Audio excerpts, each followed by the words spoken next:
বিপুল সম্ভাবনার মাঝেও মুখ থুবড়ে পড়েছে দেশের মুরগির সরকারি খামারগুলো। এগুলোর উন্নয়নে শিগগিরই প্রকল্প হাতে নেওয়ার আশ্বাস কর্তৃপক্ষের।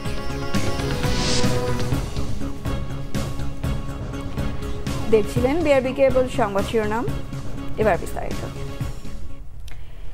বিপুল সম্ভাবনার মাঝেও মুখ থুবড়ে পড়েছে দেশের মুরগির সরকারি খামারগুলো। লোকবল সংকট আর প্রযুক্তির ঘাটতিতে তেমন কাজে আসছে না প্রাণী সম্পদ অধিদপ্তরের আওতাধীন দেশের ২৮টি খামার। তবে খামারের উন্নয়নে শিগগিরই প্রকল্প হাতে নেওয়ার কথা জানালেন প্রাণী সম্পদ অধিদপ্তরের মহাপরিচালক। আল মাসুম সবুজের ক্যামেরায় মাইনুল শোভনের রিপোর্ট।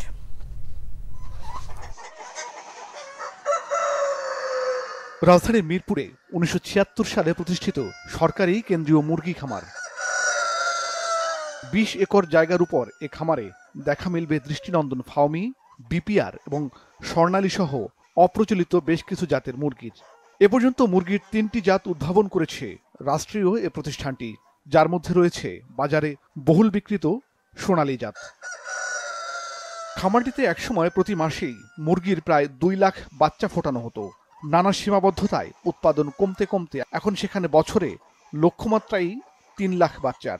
প্রয়োজনীয় বরাদ্দ ও শ্রমশক্তি না থাকায় ২৭টি শেডের মধ্যে ৭টি পড়ে আছে পরিত্যক্ত অবস্থায়। বিশাল এ খামারে স্থায়ী লোকবল মাত্র ৫ জন, আর বাকিরা বহিরাগত, কাজ করেন দৈনিক হাজিরায়।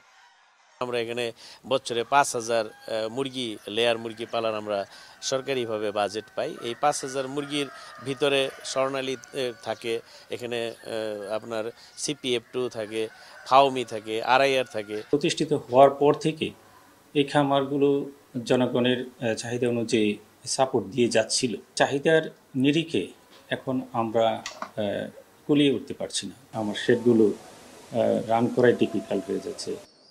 প্রযুক্তির ছোঁয়া লাগেনি বললেই চলে সরকারি এই খামারটিতে। ৮০-র দশকে বিদেশ থেকে আনা প্রযুক্তিতেই চলছে হ্যাচারির বাচ্চা উৎপাদনের কাজ। সরকারিভাবে প্রতিষ্ঠিত এসব মুরগির খামার প্রতিষ্ঠার পেছনে উদ্দেশ্য ছিল যাতে এসব দেখে সাধারণ উদ্যোক্তারা বাণিজ্যিকভাবে এই মুরগির খামার গড়তে অনুপ্রাণিত হয়।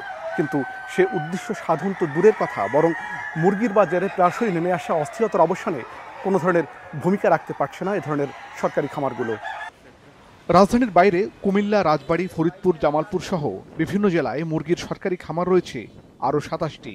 এসবের বেশিরভাগের অবস্থা আরও নাজুক। অনেক খামারেই ভঙ্গুর অবস্থায় কোনো মতে দাঁড়িয়ে আছে শেড। মুরগির সংখ্যাও খুবই অপ্রতুল। সংরক্ষিত আছে ২-১টি জাত। কোনো খামারেই ২-১ জনের বেশি স্থায়ী লোকবল নেই। দৈনিক হাজিরার শ্রমিক দিয়ে চলে কেবল জরুরি কাজটুকু। খামারগুলো মাঝে মাঝে সীমিত আকারে বাচ্চা সরবরাহ করে পারিবারিকভাবে ছোট পরিসরে মুরগি লালন পালনকারীদের।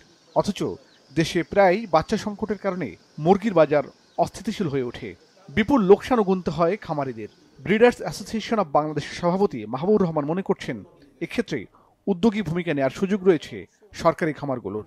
বাচ্চার ক্রাইসিস, বাচ্চার দামও একটু বেশি। এই সময়ও যদি সরকারের উৎপাদন থাকতো তাহলে হয়তো ক্রাইসিসটা কম থাকতো, মার্কেটটা এত কখনো কখনো হাই হয়ে যাওয়ার সম্ভাবনা থাকতো না। এইভাবে খামারি লেভেলে ওনারা তো সব দিতে পারতেন। সরকারি খামারগুলোর উন্নয়নে একটি প্রকল্প প্রস্তাবনা পর্যায়ে ঝুলে আছে ১.৫ বছরেরও বেশি সময় ধরে।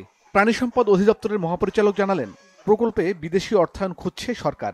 তবে বাণিজ্যিক উদ্দেশ্যে সরকারি খামারে মুরগি লালন পালনের বিরোধী তিনি। আমরা এগুলোকে আধুনিকায়ন করতে যাচ্ছি। একটা প্রকল্প আমরা করেছি, সেখানে এনভায়রনমেন্ট কন্ট্রোল শেড আসবে, সেখানে আরও আধুনিকায়ন হবে, হ্যান্ড টাচ কোনো কিছু লাগবে না, এরকম পদ্ধতিও সেখানে থাকবে। কমার্শিয়াল বার্ডে আমরা সেটা করতে পারবো না।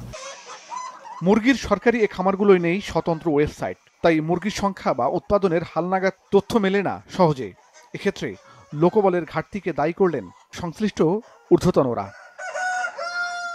মাইনুল শোভন, বাংলা ভিশন, ঢাকা। এ ছিল এখনকার মতো। পরের সংবাদ সকাল 11টায়।